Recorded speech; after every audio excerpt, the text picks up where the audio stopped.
Today I'm talking with Bernd Haber about German history. What? Yeah, I know it's a little bit off our normal brain health topics, but we are going to learn about reality, and that's what this podcast is about. So strap yourselves in as we learn about Deutschland and the families and individual lives that were changed through the serendipities, opportunities, and forces of the time.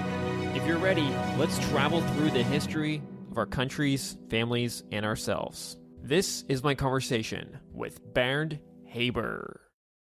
Today we're going in a little bit of a new direction in this podcast. We've been focusing on brain health and things like that, and this will connect back up, but today we're going to explore through culture and history and human lives and families and how it all intertwines. You wrote a book basically chronicling your grandfather's experiences in the war based off his journal that he wrote during the time, along with an interview you did with him. We'll get to that, but let's first get a little background on what Germany was like in the early 1900s when your grandfather was born. What was the world that he was born into? Well, thank you, Michael, for having me on this podcast. I'm really excited about sharing the story of my grandfather. His name is Fritz, last name Haber. So he was born in 1910. So as some of your listeners may know, at that time, Germany was still an empire. So they had an emperor in Berlin. So Prussia was the center of the empire. Of course, there were other parts to it. So he was born into an empire. So then in 1914 through 1918, as most of you know, World War One happened. So he, as a toddler, young child, lived through World War One, living in a small town in Saxony. If you want to look it up, it's one of the states, even today in the reunified Germany, growing up during World War One. He had two brothers and one sister, and two parents, of course, to raising their child during that time. They had a small shop, but they did not become any rich or anything. So they survived as a family. And then, of course, World War One ended in 1918, and that led to the kind of social democratic communist revolution in Germany, which then led to the Weimar Republic, as we all know. During the 1920s, some of you may remember or know about Berlin as the center of culture, entertainment, art. So yeah, it kind of prospered quite a bit. So that was his time as a young man, learning the profession of a blacksmith. So he became an apprentice and became a blacksmith. His two brothers as well in the designing and buildings business. So he grew up with his two elder brothers, who then also became journeymen. So they went from town to town and got a job in various cities. So that was the 1920s. So then 1933, Hitler came to power. And then for the next 12 years, as we know, fascism took over in Germany and then led to World War II. And that was the time when my grandfather ended up serving in the Wehrmacht, the German army, fighting the Americans and the British armies near Munich. Luckily, he did not serve at the Eastern Front. But he was, going back also the early 1930s, at that time influenced by his brothers, had become a member of the Communist Party, the German Communist Party at the time. So he was a member or a communist living through the 1930s, had several jobs, but eventually had to serve in the Wehrmacht, which is an interesting conversation or conflict that you have, you're on the communist side fighting fascism, but then you have to, and there was no other chance to say no to serve in the army, in the Wehrmacht. Luckily for him, he survived in 1945 in April. He gets captured by the Americans near Munich, and then he gets sent to various camps and ended up in late 1945 in a prisoner of war camp, American prisoner of war camp, in a city called Metz in France, where he spends the next 16 months through August of 1946. So that's the time of World War II. Then he spends time in the prisoner of war camp, the next 2 years or 16 months. Survives, luckily, of course. He comes back to his home, find his way home. And at that time, it turned out that this area where he lived and his family lived was occupied by the Russian or Soviet army at the time, which later became East Germany. So for the next some 30, 40 years, he lived his life with his family, including my father, his eldest son, in East Germany. So growing up in this socialist communist space, behind the Iron Curtain. And then, of course, 1989 in November, the Berlin Wall comes down, and that leads then to the reunification of Germany in 1990 in October, officially. So, and then a few years later, 1998, he passed away. So, if you think about it, a life like this, spanning a whole century, is one thing almost, but living through from empire, the Weimar Republic, World War One, fascism, World War Two, communism, socialism, going into a reunified Germany was just quite quite alive.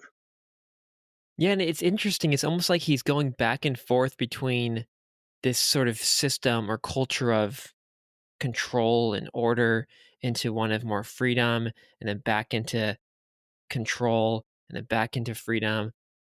I'm probably oversimplifying this, and I've never been to Germany, but maybe you can touch on that point, this sort of interplay between Germany being in a more kind of controlled state, and then it sort of opening up and becoming more free, or whatever word you want to call it. And you can sort of see this in the split of East Germany and West Germany, and you were experiencing that probably particularly when the Berlin Wall went down and you entered into the West. But yeah, just knowing what you've learned from the history and experiences with your friends and family, and talking to your grandfather, etc. Yeah, how did these concepts or these experiences of, like, I'm saying control and freedom, but you can use other words, interplay throughout your grandfather's life? Yeah, certainly. So I was born in East Germany, of course. It was after the Berlin Wall was built in 1961.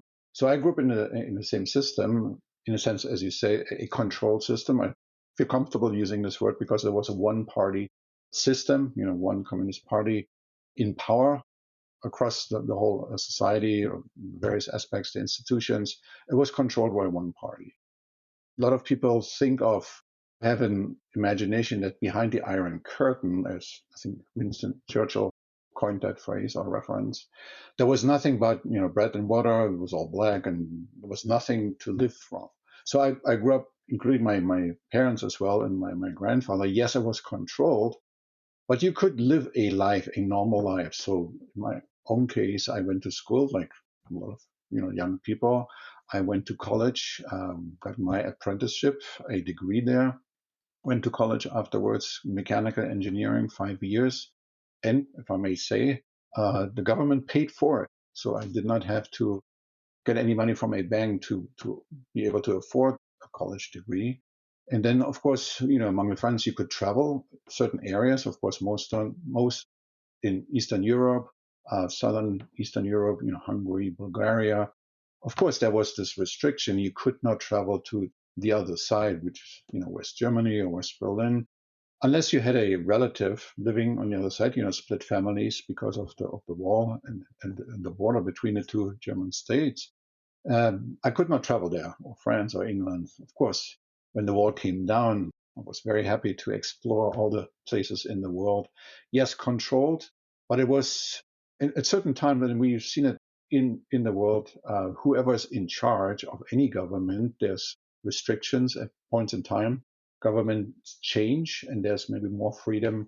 So, for example, in East Germany, there was certain freedoms in the 1970s, for example, where they opened up to also, let young people listen to the other side's music, the Rolling Stones, the Beatles, West German music. Whereas in the 60s, they really tried to contain it and, focus only on East German music. I mean, rock music, pop music, and so on. Okay, so there still were lots of freedoms. I mean, you're going to school, you're living your normal life, you're playing with your friends and listening to the music, and all of that. This is probably a hard question. You've got to almost be a historian to really answer it. But yeah, thinking back on other times in German history where things were a little tight, say during, I don't know, the late 1800s, before the Weimar Republic, when they had the Kaiser Wilhelm the first and the second. That, from what I understand, that was also kind of a little bit overall controlled kind of state. And then, of course, during Hitler's reign, that was another time like that. So How do you imagine those times were different from the time when you were living? How was your life a bit more free or less free, or in what ways than those two periods, for example? Okay, if I may, actually, there's an interesting historic reference. I have to look back in terms of the year. So, in the German Empire was inaugurated, so to speak, in 1871. So Germany had just won a war against France. So they went all the way to Paris, made it to Paris. And then the future German emperor declared, now we have a German empire. And so that reunited some of these kingdoms and little pieces of Germany, Prussia, the core of it, into one territory that they called the German Empire. And at that time, we all know is that a lot of people were rich, of course. The aristocrats had a lot of money, and so the industrial revolution took place. Of course, they had a lot of money, but a lot of people did not have any money, and the living conditions were pretty bad for a lot of people. However, the German chancellor, I think that was his title at the time, declared, realized the government, he and his government realized that it's not a good thing that poor people have poor living conditions, health and so on. So they're not as productive as they could be. So he, in, I believe, 1876, 7 or so, he signed a bill into law that allowed for healthcare insurance, believe it or not. So the German chancellor at the time, German Empire, said we need to have a German healthcare system. I mean, with all the pros and cons with it, but that was just some very progressive thing, which leads me to where I used to grow up. It was free healthcare, didn't have to pay anything for it. It was a given, education as well. So in comparison, yes, there was, of course, some people will find exceptions. There was no one who had to really, in East Germany, where I grew up, there was no one who had to really fear about not making it during the day, throughout the day with family, get enough food or get enough supplies for the family, getting through college or school. So that was never ever a question for the majority of the people. How did you feel, or what was the experience like when the wall went down and you entered the wider world? So there's quite a story with it. So November 9th, 1989 was a Thursday, and there was this announcement made on TV by this one Politburo member giving a news conference, an update on, because at the time they worked through a travel law, a bill, a law that they wanted to introduce. Because of the East German people, they went on the streets in the beginning of 1989 protesting the one party system. And it evolved into mass rallies over time, over the course of the summer. So the East German Communist government was pressured into doing something. And one big demand of the people was, let us travel to the other side. We're coming back, just we want to see it, period. So they scrambled through various versions of that traveler. And at that night, he was about to announce the next version of it the next day. For some reason, he got this little piece of paper and never really revealed who wrote it and who gave it to him, basically declaring tonight at midnight, the wall's open. So I watched the news, I remember, and went to bed because I thought, yeah, just another round of whatever. But a lot of people, of course, realized, wait, there's something different. And as we all know, they went to the border, at least in Berlin, and then the gates opened up, and the rest is history, so to speak. So for me, then the experience was, I didn't really believe it at first, and of course watched the news next few days. Of course, got on the subway and then went to the border and crossed the border into West Berlin, and that was just quite an experience for me, just to see the other side. I mean, with all the colors, with all the ads we didn't have on the East German side. And the first thing I did, because I'm a music buff, fan of all kinds of music, and some people thought we were not allowed to listen to any Western music, but that there was a black market. You could get hold of records, and the radio stations would play those songs.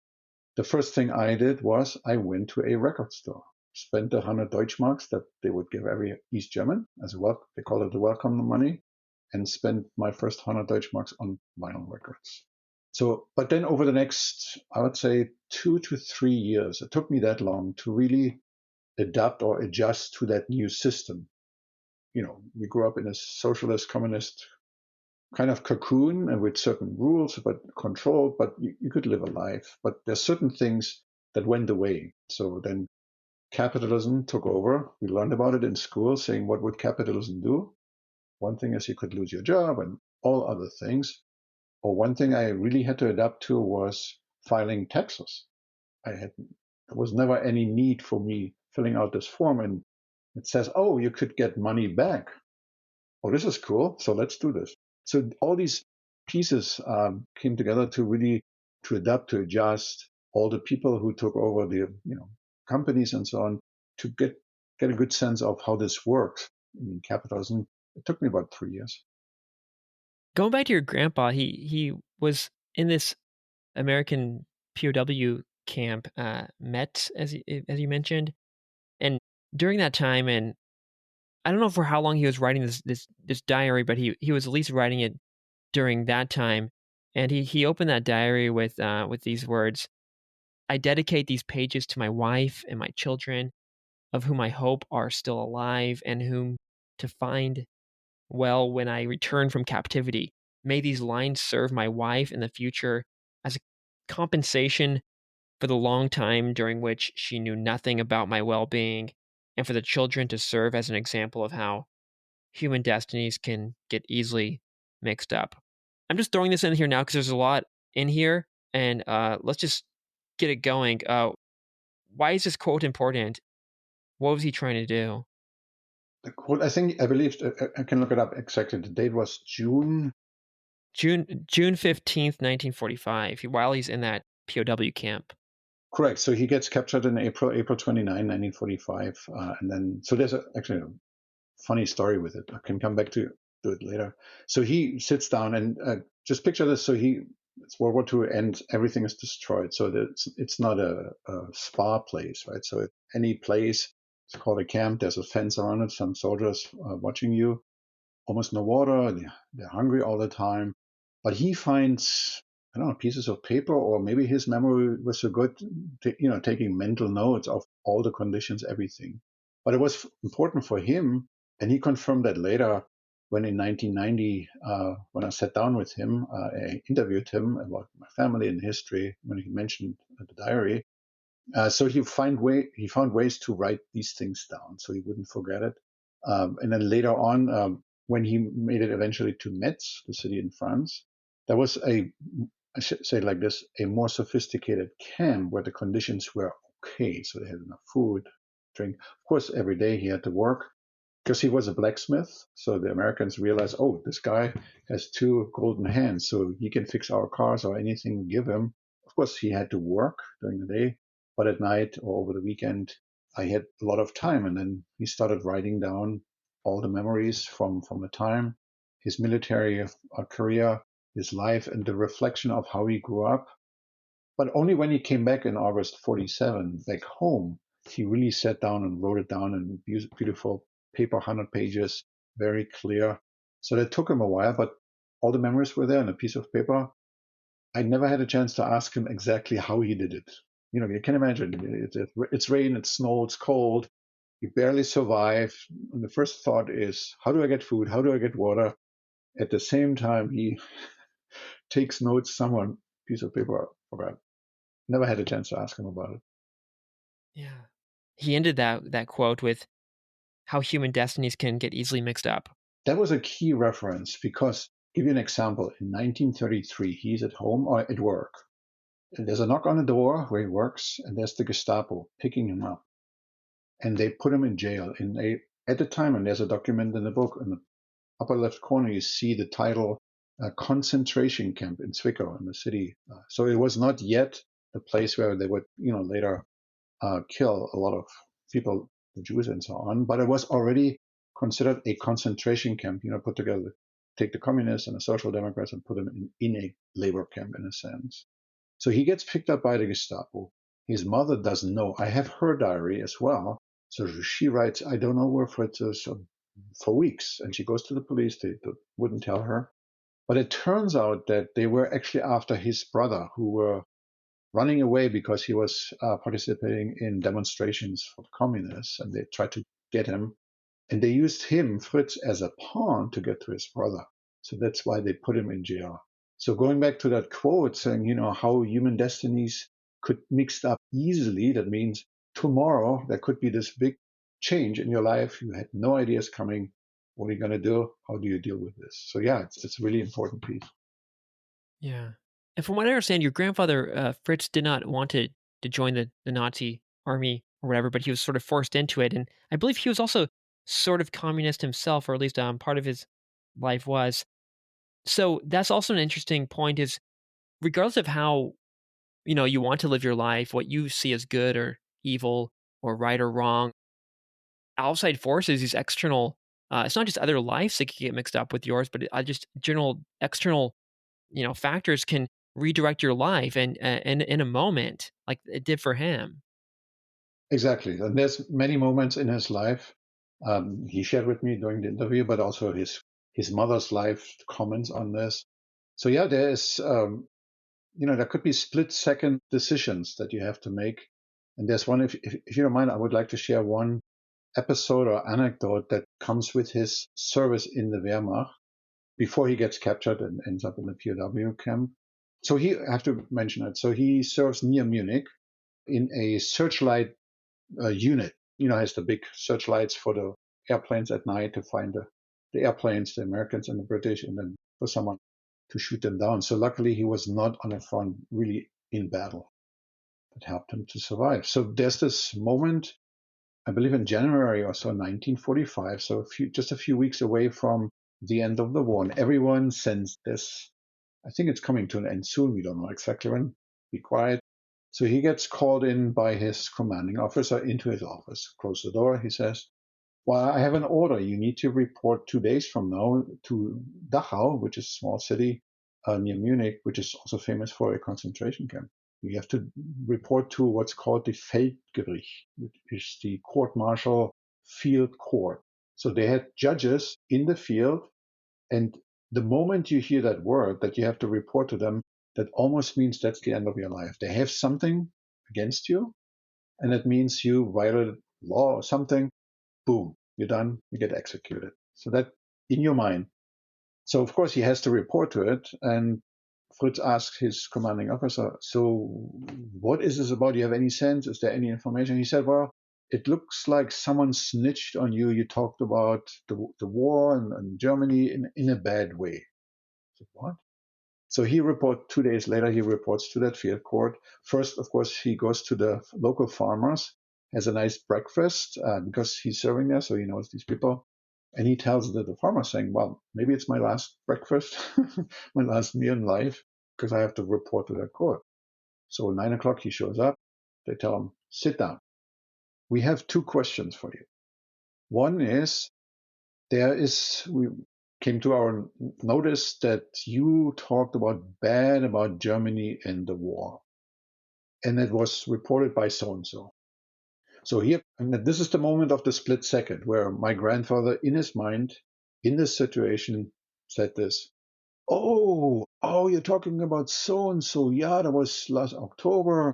The guy and I, we had a cigarette. We talked about family and something. And you need to know this guy is an alcoholic. He made it up. This guy's an alcoholic.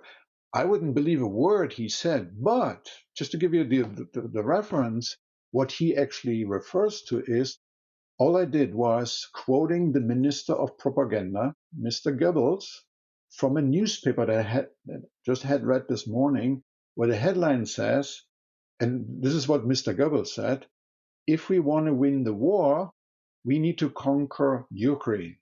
That's all I said. I quoted Mr. Goebbels. That's it. And he's an alcoholic. So the judges, in response, say, okay, one more question. Can you imagine the situation, right? It could be the next being executed. So what they said, okay, we have one more question for you, sir. Have you ever been a member of the Communist Party? No, I don't know what you're talking about. Of course he was, right? So, and picture this. So this is the beginning of 1945. Europe is total in shambles. So they were not able to obtain his file from his hometown, Zwickau, where it definitely would be documented that he was a member of the Communist Party, sure enough. And of course, if we had lied to them right there, That's the end. So, but he said, no, but we have some word that you did something for the communists, early 1930s. Oh, I know what you're talking about. Again, split second. It totally mixes up. Oh, I remember, of course, I had at the time, or 1945, I had 3 kids at home. They're all hungry. I needed to get food. I had no job. I walked down the street. Here comes this guy with a stack of flyers saying, hey, I give you five marks, the currency. Can you distribute those leaflets to the people you meet on the street? Hey, I get free money. I just have to. That's all I did forever for the communists. If that's a crime, I mean, I had to feed a family at home. The judges, okay, dismissed. Thank you very much. Can you imagine? So he comes home a few days later to his unit, and he goes into the office of his commanding officer, opens the door, and the guy said, "Oh, you're still alive." Wow. So that's you can imagine, the split seconds, moments, situations that could change your life. And then just 2 generations later, his grandson, moved to America. I mean, he was in this American POW camp, and now you know, you're in America. That's also kind of interesting how not that we forget history or that we forgive our enemies, but it's like, very quickly things can change. I'm living in Japan too, and it's kind of shocking thinking, whoa, we bombed Japan, and now Japan is fine with America, and America's fine with Japan, and everyone's kind of friendly later. So it kind of maybe highlights that, yeah, there are regions that never forgive each other and they fight for centuries. But it's kind of nice that at least the grandchildren can forget about it. You make an interesting point in terms of also the generation. So, and I have to say, I'm very lucky and very happy that my grandfather opened up to me in 1990 when he for the first time, showed me the diary. He said, "Do you want to read it?" Heck yeah. Ask me any questions. And then over the next few years, I was able to go back and say, well, I have this question on this. I had to give it back, the diary, at the time, but years later in 2020, my dad handed it to me when I visited him in Berlin. So from that perspective, I was very, very lucky, because also any war history, when the parents go to war, fight, pick a war, Vietnam War, anything, they come home, luckily survive, but they don't want to talk about it. Period. Do not ask me any questions about this. We can talk about anything else, but not the war. And that's a generational thing, that the next generation, their kids, so my dad, never really heard all these pieces that my grandfather told me. But then over time, after 20, 30 years, there's enough time in between. And maybe it's a matter of the next generation with some distance to the whole thing to open up to say, well, let me tell you something, or let me write this down for you. So from that perspective, yeah, I was very, very happy, lucky. Did you deliberately go up to him and say, hey, tell me about the war? Or was he just literally showing you his diary? Or you mentioned, yeah, maybe it's just the time lapse, and now that time's gone by and you're his grandson, etc. He's ready to open up to you at this specific time. I don't know, but what are your thoughts on, yeah, the psychology behind? Because like you said, normally a lot of war veterans don't want to talk about it, and they do not talk about it. But there was something going on where he was able to open up to you, and maybe it's just part of his character. Who knows? I think it was so. The reason for the interview in 1990 was I wanted to learn more about my dad, our family, my uncles and aunts, everything. Give me some rumors, some cool stories. That was really the intention. And then out of the blue, he said, "Oh, by the way, I have this diary." But then he shared a story with me that's not. It's just briefly mentioned in the diary with maybe 2 sentences. So when he was serving in the Wehrmacht, don't know which year, 1942, 43, he gets called out as an order to join a shooting squad. So there was where he was stationed. There was either a guy who tried to desert, run away, from front lines, and of course, in that sense, under war law, so to speak, it's a crime. Or there's another story. It was a French laborer who stole a loaf of bread. Cannot verify one or the other, but there was again one guy needed to be executed. So my grandfather gets called into the shooting squad, saying, "You, come with me." Commanding officers. So they all, and then he tells me about it. I have it recorded. 35 soldiers are named. And every soldier gets one bullet. And half of the unit, the shooting squad, gets a sharp bullet, and half of the unit gets a blank. But they don't know if they have a sharp bullet in their magazine or the blank. So, of course, they get line up, and there's the guy bound to a pole, eyes blindfolded, and so on. And of course, comes the order to shoot, and they shoot, right? So and he told me that was the only person he ever killed. Luckily for him, of course. But he did not know if he had a sharp bullet or blank in his magazine. So, which was an interesting aspect for me to learn that the Wehrmacht would do that to give every soldier, at least for that part, a peace of mind. You killed someone or you didn't kill someone. So from that perspective, it was quite an opening to me where he felt comfortable even talking about that part of his life. And you moved to the U.S. when you were 26 years old, so you've been there for a while now.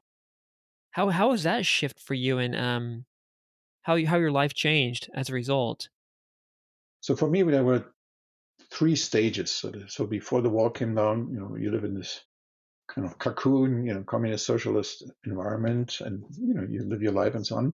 But let's use the same term, controlled in a sense. So, and you knew exactly where this all goes and how you live your life and family and so on, career.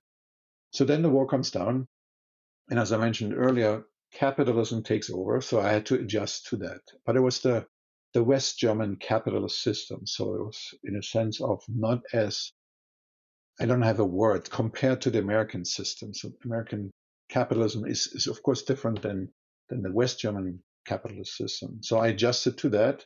And then, to your point, a few years later, I was offered an assignment. I worked for an American international consulting company at the time. They offered me a IT assignment job for a few months here in Phoenix and Arizona. I said, of course, I want to experience that. Of course, I had to brush up my English quite a bit to be able to live in this country. And then came to Phoenix, Arizona ever since. That's since the mid 90s.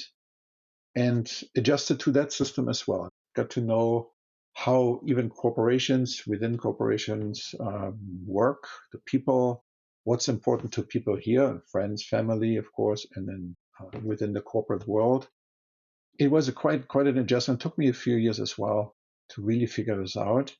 But then I felt comfortable, and it's been now, next February, it's going to be 30 years, been able to adjust accordingly to live a life. And in comparison, it sounds like a cliche a little bit, but it's the US or America is still the land of the opportunity. So there's many endeavors I got involved with my IT career, but also with music, for example, where there's the opportunity. Of course, you have to take the opportunity as it presents to you. The moments in life could change your life. You recognize that opportunity or the serendipity in it, and you go with it. It's much easier in the US. Over the 30 years may change. People may have different opinions about it. It's much easier in the US to start an endeavor and go with it, whether it's business, music, or in life, compared to Germany, where there's still certain ways of people, approaching this kind of stuff. Quite an adjustment. I'm going to go on a little personal slash family history rant for a bit, but for the purpose of there's a kind of mirror going on between your family's and personal history and my own in a lot of ways that highlight some of these themes, like how human destinies can get mixed up, and the serendipity and the sudden changes from external forces, and the changing perspectives of the enemy over generations, a lot of these things. So I also moved to Japan at age 26, and I've been living here for the past 13 years or so. But it wasn't until talking to you that I realized, like, oh, there's like this other thing going on, this historical thing, that my grandfather's story, my father's story, for example. While your grandfather was in this American POW camp, my grandfather was, on his way to Japan. Actually, he first got on, and I only know this story because my dad did what you did. He sat down with his father and interviewed him, many times. And then he wrote a book about my grandfather, much like how you wrote this book about your grandfather. So I know about my grandfather through this book that my dad wrote based on these interviews he had with him, talking about the war, but also his other I don't know, religious endeavors, etc. I found the war part and the non-religious parts more interesting, but yeah, my father would probably disagree. Anyway, so actually, there's this interesting story in there going to this point of serendipity and the how human lives can just suddenly go this way or that. It was I think he was drafted into the war in January 1945, and I guess shortly thereafter there's some point I don't know the exact months or dates, but he's in California. He's about to he gets on a boat. This boat is the Indianapolis. It's carrying one of the atomic bombs, but there's 13 too many people on the boat, so they start getting people off, starting from a reverse alphabetical order. So they get to the 13th man. Walker, Walker, where's Walker? Where's Walker? Trying to get him off the boat because he's the 13th man. But apparently this guy Walker had gone to the bathroom. So the boat's got to go. Okay, so wait, you're next. So my grandfather got off the boat that ultimately went to some island of the Pacific, dropped off one of the atomic bombs, and so he wasn't on that boat. But then, so what happened with that boat, the Indianapolis, after they dropped off the bomb on this island, the boat without the bomb's like getting, put together on some random island or something. But then these dudes, Walker, for example, Walker's on this boat, and these other guys, now my grandpa's not. It gets torpedoed by the Japanese. So my grandpa would have died. I would have not been here. My dad wouldn't have been here. But I mean, sorry for Walker, his family, or what family he would have been. But then eventually my grandpa does get on a different boat, and then goes to Hawaii, and then ultimately I think he doesn't get in kind of battles or anything. He was like your grandfather too. He was one of the guys watching the airplanes, the kamikazes, and one of his jobs was just to watch the kamikaze pilots. But yeah, the boat lands. They're signing the peace treaty because the bombs had already been dropped, and then I guess he goes back, gets married, has a bunch of kids, has a bunch of grandkids, and then I at age 26 I moved to Japan. The ex enemy. Kind of interesting how there's all these entanglements of my father interviewing his father, this book being written, the grandson going to the enemy. It's nice, all these little entanglements, and I wouldn't have really put it all together had I not talked to you, and had you not talked to your grandfather. And so there's these little moments of communication and serendipities that create these understandings. Well, thanks for sharing this story. So yeah, definitely similarity between your story and my story. Um, serendipity. Well, serendipity for me is when an opportunity, I use the word right, opportunity presents itself. So, for example, when I was in Germany, I had joined that international American consulting company in 1992, knowing that I would get laid off from my other company. So I applied for a job and got this job. And the serendipity had that they were looking for people going to America, New York. So there was a project at the time with the company American Express in New York City. So there was 5 or 6 Germans from our team sent to New York, came back to Frankfurt at the time. And then they told them, so, oh, now we have this opportunity in Phoenix, Arizona, starting in 1996 in February. Who wants to go? Do you all want to go? Yeah, yeah, yeah. Except one guy. He said, and I was not part of that group. One guy, because his wife said, no, we want to start a family, and I don't want you to go to America even for 3 months or maybe a year. Who knows? You know how those things go. I don't want you to go. So he turns around to his supervisor saying, I'm not going to go. So I was either in the same room or nearby or next in line, so to speak. And our supervisor turns around and says, hey, Bernd, do you want to go to Arizona? Okay, yeah, of course. I had no idea what to expect and asked, so what can I expect in Arizona? He said, don't worry, there's 2 things. There's the Wild West and there's coyotes in the desert. Okay. So I said yes. And that, again, serendipity moment in front of me, taking this opportunity. A few weeks later, I was on a plane here, and that turned into 30 years with my beautiful wife. She's American. We got married, have 1 daughter. Again, that moment, right? The serendipity moment. You can say here and hey, I'm sure I had another life, likely, of course. But that was that moment to make that decision. I could have said, nah, I don't feel like it. And nah, I don't speak English. Whatever reason you come up sometimes to say no to things. But yeah, in a similar way. let's go on a little side tangent about music. You said that going to America also changed your music career or experiences or whatever you want to call it. Yeah, tell me more about that. And if you want to dig back further into the pre-American days in Germany, that's fine too. But yeah, how has America changed your life with music? How much time do we have? I can speak for 2 hours. I give you one example how it changed for me in terms of the music, but then also one of the greatest experience that I've ever had in my music career. So when I was in college in East Germany before the war came down, I had played or performed in a folk music band, so German traditional songs, children's songs. Nothing professional. Was part of college with friends and played the guitar, sang, and so on. And of course, the influence from the other side, the Beatles and the Rolling Stones, you name them, right? The dream was one day that would be so cool if I could play a concert in America. I mean, West Germany, of course, cool, but in America, that would be something. That would, I give everything, not knowing that the war would come down eventually. Of course, there's the opportunity. So sure enough, the war comes down, and then I make my way into Phoenix, Arizona. And at the time, I still had the kind of vision that I could be a music artist. So I continued to perform here in Phoenix at local coffee houses, local folk music, world music festivals, singing my German traditional songs and so on, children's songs.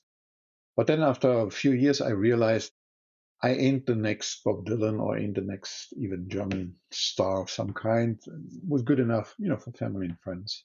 So in 2003, made the decision to start music business. So there's a company ever since I've been working for, and more a hobby than, of course, I had another job in IT. It's called World Strings Promotion. So start a music business, putting tours together of German singer-songwriters, artists, and American singer-songwriters, send them on tour in Germany, in the US, and back and forth. So I got the sense how cool this business is because I was the manager, I was the bus driver, I was in charge of the contracts, the payments, everything, the whole logistics of a whole tour in both countries.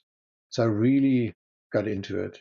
But then, long story short, I got involved in many endeavors, and over the last almost 20 years now, my biggest success and also a serendipity moment was, I don't know if your listeners know the band Steppenwolf, the biggest hit, Born to Be Wild, probably, oh yeah, I've heard this before. So the band was Steppenwolf, started in 1968. And the founder and lead guitar player and a singer of the band was actually, his name is John Kay. You say, oh, may have heard the name or not, but he was actually a born East German. His name is Johann Krauledag. That's his real name. And he was born, of course, a few years before I was born, which is, I believe, now Kaliningrad. I think it's part of Russia or Poland. I have to look it up. 1944, he was born. So, long story short, due to a moment of serendipity, I met a few years ago, almost 10 years ago, a rock and roll photographer who took photos at the Monterey International Pop Festival, 1967, backstage in front of Jimi Hendrix, Janis Joplin, you name all these people. So he was right there with them, took a lot of pictures, award-winning pictures. And he was a young man and said, oh, that could be a life business for me. I want to be a rock and roll photographer. Sure, he did. He ended up also become a designer of vinyl album, the big album covers for a lot of bands, including Steppenwolf. So he designed the first 9 albums of Steppenwolf. So he became a good friend with the band, also almost a fifth member of the band. And I met him like 10 years ago. I said, his name is Tom. Tom, I learned about John Kay, the singer and the founder. I would give anything if I could spend 15 minutes with John at the bar, sharing a beer, and talk about our East German heritage. That's all I asked. He said, Bernd, the band is almost at the end of their career. John has expressed he wants to continue as a solo artist. Maybe there's an opportunity for you. We'll have to figure it out. And I had some ideas about it. Why don't you write a letter to John? I'll meet him in a few weeks. Send it to me. I'll give it to him and see what happens. So I write this letter, dear John. I would love to work with you as a solo artist. I'm going to a conference. At the end, I said, if nothing else, I would love to again spend 15 minutes with you at the bar to talk about our mutual East German heritage. That's all. Sign it out. June 14th, 1918, email pops up in my inbox.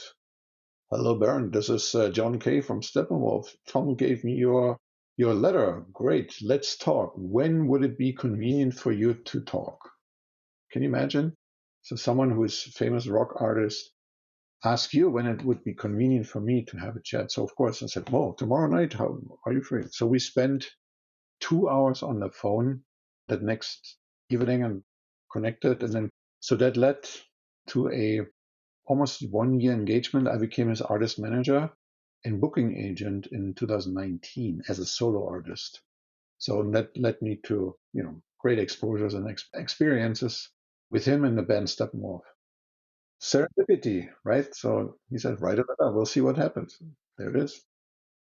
Yeah, but part of this serendipity is communication, the smallest little communications, and it seems like I keep belaboring this common sense point, but it's a core part of this whole story. That email being sent, even the name Steppenwolf, it came from, I think, Hermann Hesse's 1927 book, a German book. So I imagine he must have read that and liked it, and then named the band after it. So maybe had he not read that book, it would have been called something else. And then all of these things, your grandfather didn't write that letter, the letter slash journal or whatever, then those things wouldn't have happened. And even your father, your father's career was directed by a little phone call he had with his father, Fritz, your grandfather. So maybe we could talk about your grandfather's influence on your father, and then your father's sort of. We haven't talked about his life, but his life. But I guess I'm kind of mixing up two questions here. One is this beauty, this obvious beauty of small little communications redirecting lives, creating serendipities. Maybe we could start with that, and then maybe along the way we might start talking about your father's life, because we kind of skipped a generation there. If you don't mind, would like to go back to the Steppenwolf story because it's connected to my grandfather's story. So 2 weeks or 3 weeks ago, I was invited by a Phoenix chapter of the U.S. military veterans, Vietnam veterans or World War II veterans. There's a group here in Phoenix, Arizona. I was invited to present the story of my grandfather's diary to them. So for me, that was quite an honor and also a great experience to present a World War II story of my grandfather, the German perspective, German side, to U.S. veterans who have all served in Vietnam primarily. So that was a great honor. So I presented, the story. I had some slides, and at the end, I shared with them also my connection to Steppenwolf, and John Kay shared that story as I just shared with you. There was an additional aspect that I shared with them because during the many conversations that I had with John, and he had shared this story with other people as well, he said, "Yeah, I remember receiving a lot of letters from Vietnam veterans, U.S. military veterans, over the years. They told me that while they were in the trenches, in Vietnam, that basically saying the Steppenwolf music, through the radio that they could listen to, the Steppenwolf music kept us alive." And I remember when, John told me the stories, he was just so emotional about it. There was such a recognition of how he could contribute to the, in a sense, well-being of the soldiers in the trenches. So I shared that story with the group here in Arizona. It was just a phenomenal moment to be able to, connect the Steppenwolf story with the story of my grandfather and the audience. That's great how music can be a healing. You don't even know how many people you might be healing with it, saving their lives. And music. I did an interview recently with this lady about the power of music and how it changes our brain and how it can change our brains for better, helping people with depression or PTSD or whatever. But yeah, another common sense kind of comment I got going on here, but it's kind of nice remembering, the beautiful power of music. Yes.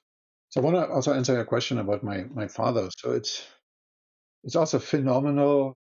Again, call it serendipity or coincidence, whatever. So there is this episode in the book, but also during the interview my grandfather shared with me while he was in Metz. So finally he settled there and just waiting for, getting released. So he tries to find a way to get in contact with his family at home in Germany. And there's this one day when an American journalist shows up at the camp, looks around. So my grandfather talks to him. Hey, sir, can I ask you for a favor? He said, sure, of course. Can you take this letter and picture this? So this is 1946. Europe is still destroyed, not much working. Can you take this letter to Munich? You told me you go to Munich. Go to this one particular church, find this priest who serves in the church. His name is Huber, not Haber, Huber. He's a good friend of mine. Give him the letter and let him send the letter home to Zwickau in Saxony. Can you imagine? 1946. So the journalist does it, finds the priest in that church, the reverend. The guy gets the letter home. So they receive a letter from the father and then husband saying, hey, I'm still alive. I'm just in France. So all is good in a sense. I'm just waiting to come home. Of course, they respond to the letter. There's an address in Metz. In response to him, his wife writes a few words. My father adds to the letter saying, oh, Daddy, I'm glad you're alive. And my dad is 15 years old at the time. He said, Daddy, I need your advice. Okay. I need to figure out what I should do with life. I'm 15 years old. What should I do? What should I become? Okay. There's three choices. And I want you to decide. First choice, I can become a miner. So the area where he lives, Zwickau, is very much known for black coal mining. Second choice is I could become an actor because my teacher in school says I'm pretty good at acting. Okay. But the third choice is I could maybe become a journalist or radio host because I got involved here with the local authorities, writing articles for the local newspaper, working at the radio station. What do you think? So the letter gets to his dad. A few weeks later, the response comes back, and he writes about it in the diary. He reflects on that, saying, Haber, that's the name of my father, miner, absolutely not. You are not the person to do mining. Absolutely not. No. Acting, who needs actors right now? This is maybe 10 years from now. Absolutely not. I want you and I give you permission, continue with the radio host, or become a journalist, whatever, wherever that leads you. There's the serendipity moment for my dad. He said, okay, Dad, I'll follow your advice. So he gets involved. And in 1951, because a lot of people recognize how good he is with language, he writes a lot of articles. They send him to East Berlin, or Berlin at the time, to report to the Communist Party headquarters, youth movement headquarters. He gets involved. And now over the course of the 1950s, 1960s, he makes his career in the East German Communist Party all the way. In 1984, he becomes a Politburo member, which is, the center of power of a Communist Party. If you compare it, General Secretary is kind of the president, and the Politburo is kind of the cabinet. So he becomes a cabinet member of the Communist Party in the 1980s, but only because his dad told him, radio host, journalist, fine, actor, why not? No. There it is. Yeah. But then the wall coming down for him was a different moment than it was for a lot of other people. So talk about that period of his life and how that kind of shattered things around for him.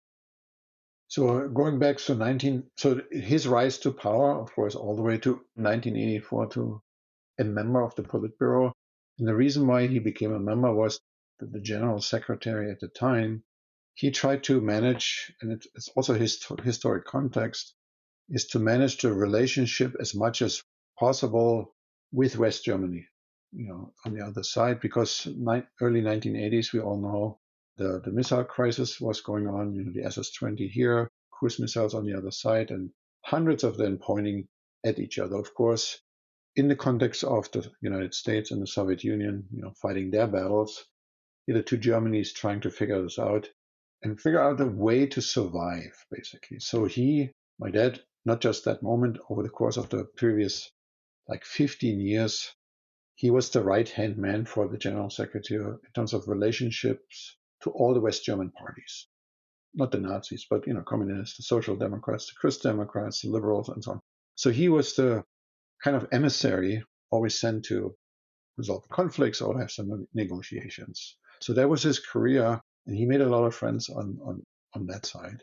And of course, there was always the wall or the fence between the two countries, at which a lot of people, the numbers 300 to 500, I don't know the exact number, a lot of people got shot and killed at the wall at the inner German border, which was, of course, not a good thing.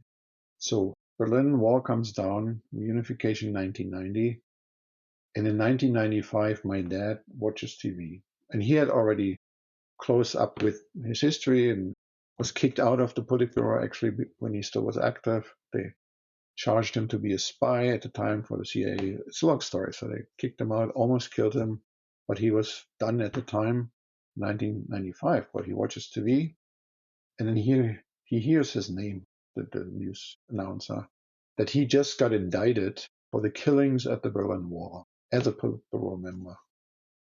What? So then weeks later, he gets this official indictment basically saying you were in a position of power.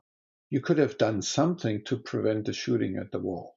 So that was the charge called manslaughter through neglect. So if you think about it as a legal construct, meaning you didn't do enough or nothing to prevent something from happening because you were in a center of power. Sure enough, the first trial starts, and he was able to prove. And a lot of former West German friends, from politicians and former presidents, actually were witnesses in his trial. Can you imagine? The former president is a witness in your trial. And he was able to convince the judge, again, within the context of possibilities, I did something to ease in, so to speak, the conditions at the Berlin Wall. So not many people get killed, people could travel, and all of that. It was a very special project. So the judge looked at the evidence, also writing, and said, okay, that's enough evidence. So my dad gets acquitted first trial. Of course, the prosecution in Berlin said, no, we cannot have this. We cannot lose a trial. They appealed to the highest court in Germany, which is equivalent of the Supreme Court here. And 2 years later, the verdict gets overturned, and they charge him now with actual murder of 3 people, even though he was not in a Politburo at the time when these killings happened. But they said, you're a murderer. So another 2 years of trial. And eventually they entered into a plea bargain where he said, okay, you can call me a murderer. I don't care. But he doesn't have to serve any time in jail. He had to, pay the legal expenses. So 2004, he walks out in a sense a free man, but ever since technically a murderer. So yeah, there was 9 years of hell, so to speak, for him because he could not travel. He had to turn in his passport. And every week he had to go to the local police saying, hey, I'm here. I'm not a flight risk. So he missed my wedding here in Arizona. But I may have to add one more piece. If it hadn't come to this trial, these 2 trials, my dad, I asked him a long time ago, I said, write down your life experience, maybe at least document these things. The trial actually opened up a lot of things for him to discover because he had to prepare for trial, all this information. And that also gave me a lot of information about what he experienced over the few decades of his political life. Without a trial, I would never had the chance to even get a small portion of it. So yeah, unfortunately, I had to go through. At the same time, it gave me very much of an inside information about my dad's life. How did it affect him mentally? I would be like a mess after that. Was he able to, I don't know, pull it together and just keep living, or did it have some negative impacts on his mind? No, he always, after the second trial, he was done. He closed his chapter saying, but I remember he writing a letter to me, or he told me saying, so I'm actually, it's a victory for me. First of all, because I know I've done something. So it was just ridiculous to charge me with the manslaughter part. So I feel good actually because I'm it's a moral victory for me because I know I did the right thing and would do it again. It was a legal victory, even though they declared me a murderer. I'm the first, trial I got acquitted. So from that, and then politically, of course, because he gets, and then I have those documentations, so much support, and I kid you not, a few from the East German government, some people who knew things, they would tell him things, but not the highest officials ever would come to his rescue.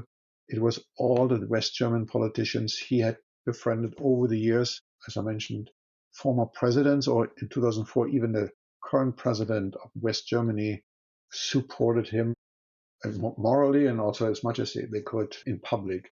So he got this support, which really helped him to survive those 9 years. But he was done 2004.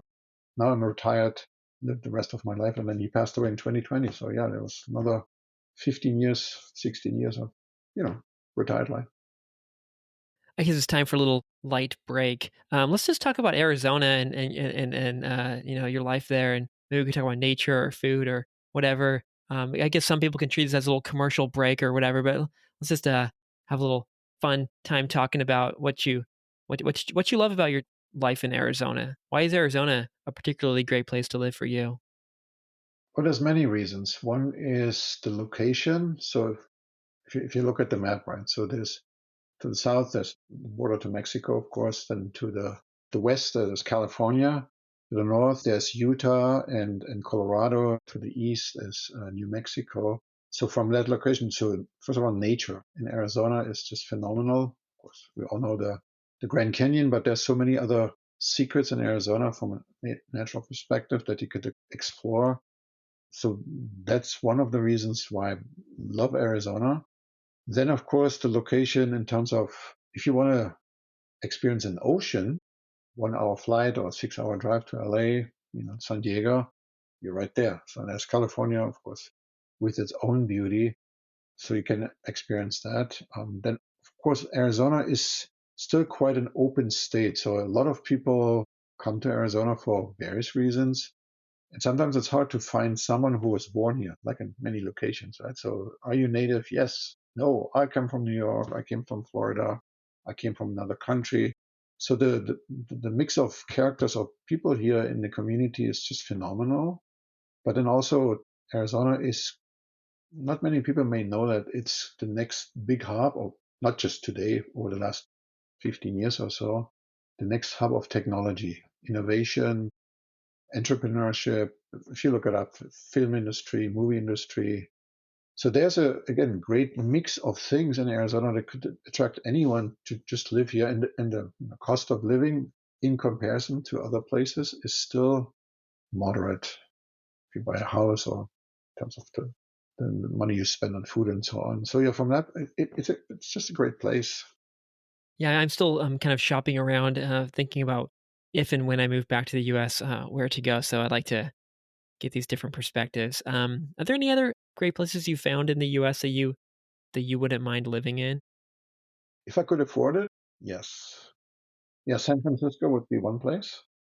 Just the city and everything that comes with San Francisco. Seattle or Vancouver, or yeah, that area, of course, the rain and weather and so on. But it's just a beautiful natural place. I have to think about the East Coast. I wouldn't say I want to live. I mean, just came back from New York last week. Of course, Manhattan is just a very special place, but the pace of life is very fast. So I'm not sure if I really want to live there or could live there for a while.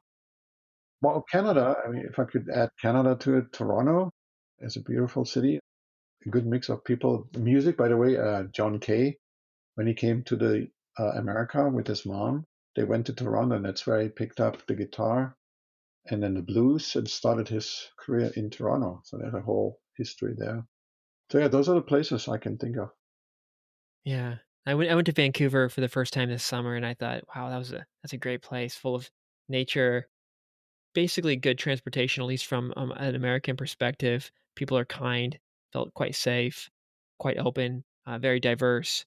Yeah, there's drug problems there too. There's this one street on the east side of Vancouver, it's just zombie land, fentanyl land, or heroin, or I don't know what these guys are doing.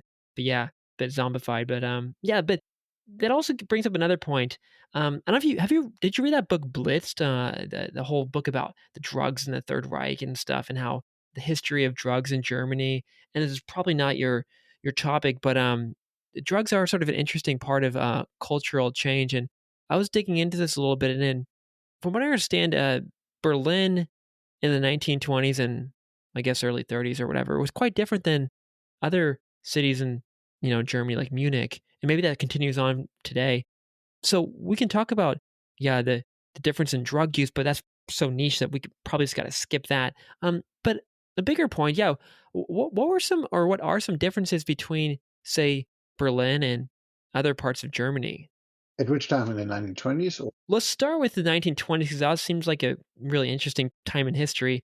But then, if you have information at other interesting periods too, or how things changed, that could be interesting as well. But even if we just focus on the 1920s, that Weimar Republic period, that's something I'm quite intrigued by. So yeah, Berlin was the place in terms of cultural experiences. So of course, painters, writers, poets was the center of the cultural world at the time, 1920s, because so the government that took over in 1980, the Social Democrats, was not just one party; it was a coalition, and they kind of tried to figure this out how to run a country, big country after World War One, because they had to, sign the total surrender and had to pay reparations to France and the UK. And there was all kinds of movements, the communist, the fascist movement, and radical, all kinds of mix of people, and they had to deal with this all the time. So therefore, the country, or specifically Berlin, was quite open for anything. You could do it, pretty much, drugs, but also the cultural experience, music, musical theater, filming started in Berlin even before. I think Hollywood started in the 1920s. There's a nice documentary that came out a few weeks ago in California. It started also somewhere else in the US. But Germany at the time was also the center of filming until today. If someone is very interested in learning more about that time at the end of the 1920s, there's this great TV series called Babylon Berlin. If you look it up on Netflix, there's 5 seasons. In the US, you can only watch 3, I believe. But if you, even the 3 seasons, it just gives you such an insight, so well done, insight into the late 1920s up to the fall of Wall Street when it came down in 1929. From that perspective, it was a very special place, and a lot of inventions came out of this, all scientifically. Albert Einstein and so on. So Berlin was the center of the world at the time. And then, of course, it changed with 1933 when Hitler took over. It's just some of this art was not accepted anymore. Say it like this. Yeah, because we're back to that freedom and control topic that we're talking about. That theme is reemerging. Wow, that must have been a big shock and bummer to a lot of people. But I guess other people might have been happy, obviously. But wow, to shut that, but it never really gets fully shut because Berlin still, has some of that. And even you growing up in East Berlin, supposedly communist state or whatever, it must have still, I imagine, despite that turmoil through the, World War II, through the Nazi reign, and it, I guess, being sort of this communist state.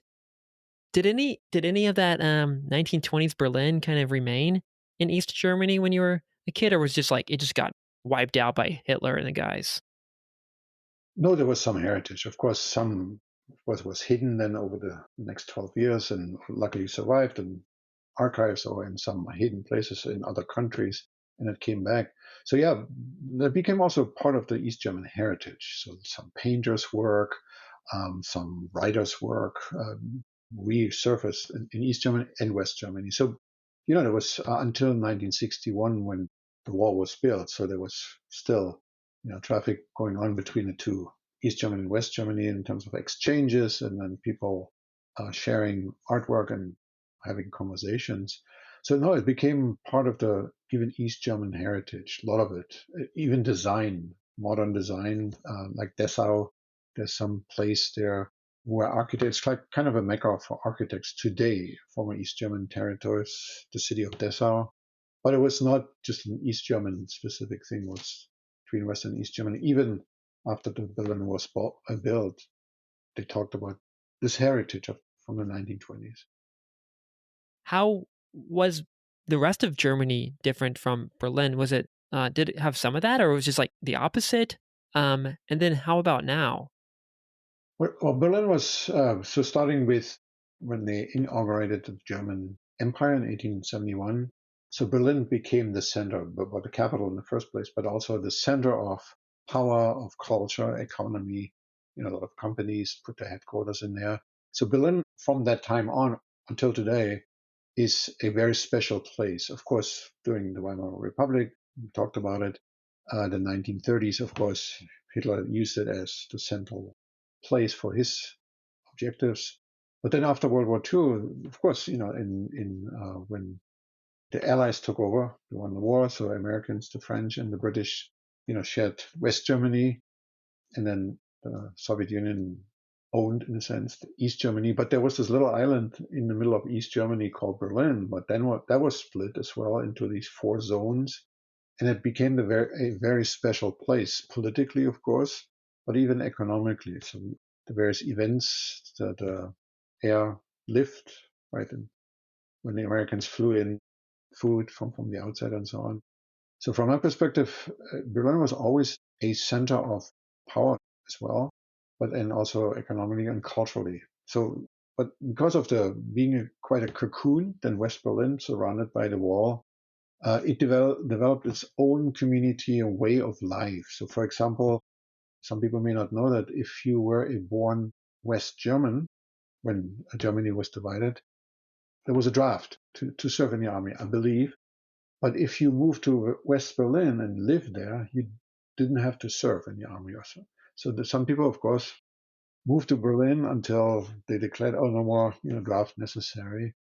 That's just one little part. But then, of course, Berlin, when you go there, you see there's such a cultural heritage in Berlin, museums with World Heritage exhibitions, cultural places, opera house. It was always, of course, some people would say, yeah, Munich and Hamburg as well.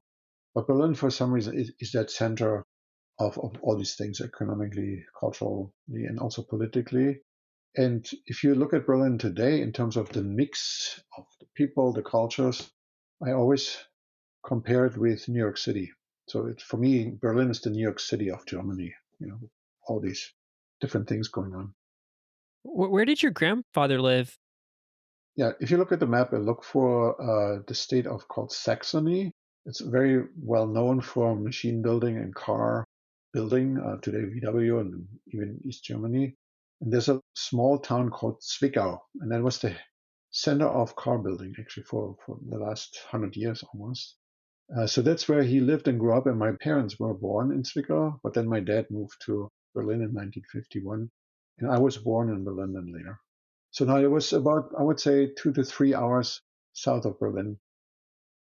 But there might have been some serendipity in that as well, the fact that he was building these cars, because from what I understand, that helped him avoid the calls from the Nazis for a while. They were like, come on, come on.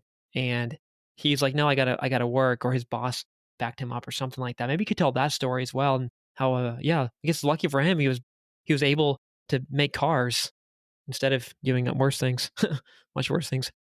So yeah, so during the 1930s, he had many jobs, and then ended up in I forgot what kind of companies where he was a blacksmith, so he had to all kinds of repairs and building parts and cars perhaps, and also machines and so on.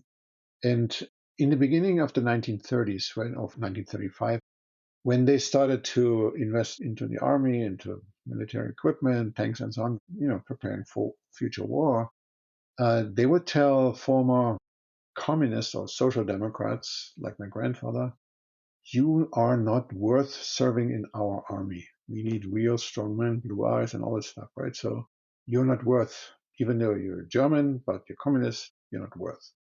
Well, at the end of in the beginning of the 1940s, when he was drafted or conscribed, they had run out of men, fighting the Eastern Front, the French, and so on. Of course, a lot of men got killed. So they changed the rules and said, well, and now we need anyone we can find. Now you have to serve in the army. Luckily for him, at least for 2 or 3 years in the early 1940s, his boss was always able to say, this man is so important to the business of my company, I cannot let him go. Otherwise I go bankrupt and that's it. So for I believe 2 years, he was able to say, nope, find somebody else. And they said, okay. But then eventually, I think in 1941, 42, there was no chance to say no. Otherwise, they would have put him back in jail. What are some of the main messages or things you want people to take away from the book that you wrote, which is, I mean, I guess in a way, halfway written by your grandfather? I mean, it's based on his notes and his diaries and stuff. But you made this book, you put it out there. What were your motivations for that, and what do you hope people take away from it? So for me, the motivation was to use the references or the material that I have learning or knowing about my own family's history. And so the first message to anyone, young person, of course, talk to your parents, talk to your grandparents, sit down with them, whether they went to war or whatever their life experience is, sit down with them and ask them these questions. Tell me about your life, some cool stories.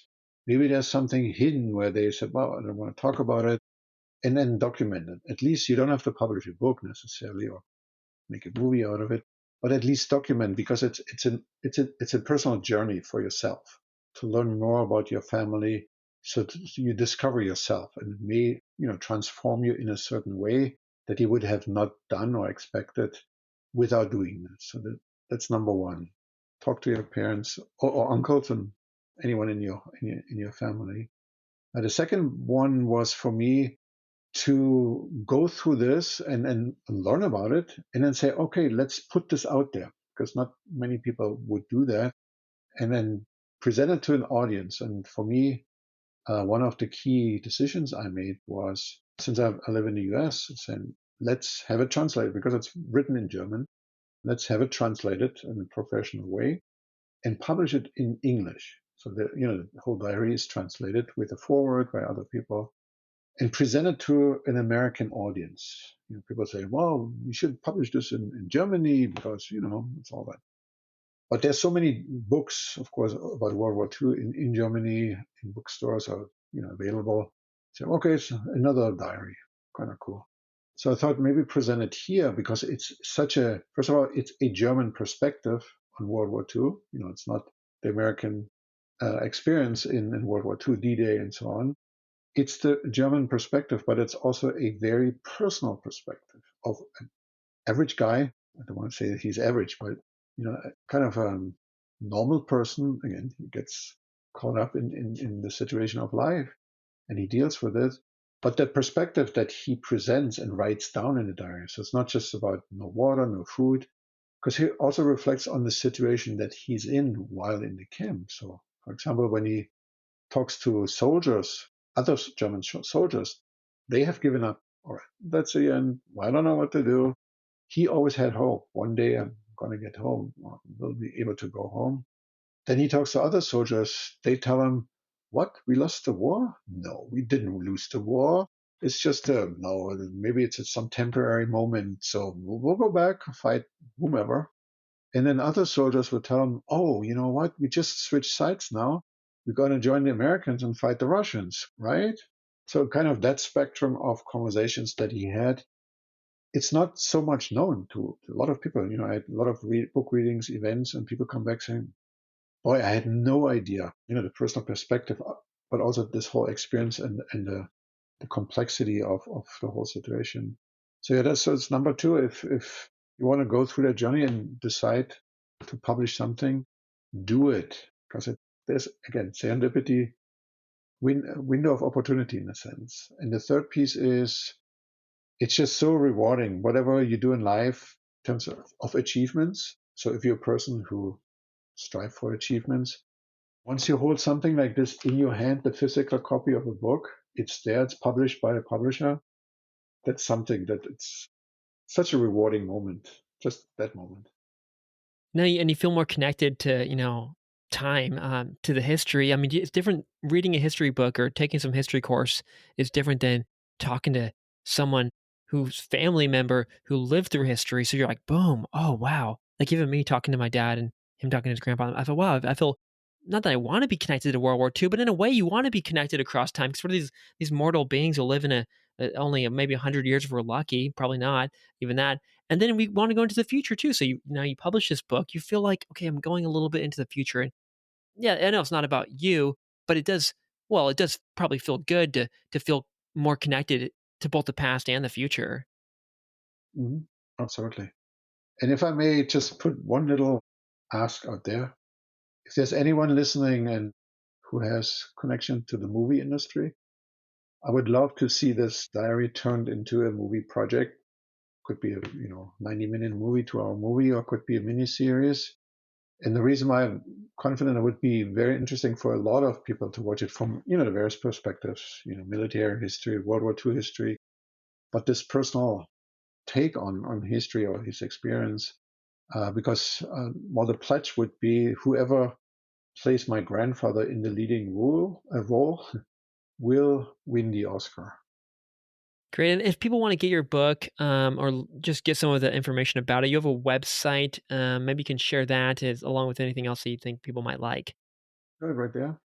There we go. 16 months as a POW.com. Okay, great.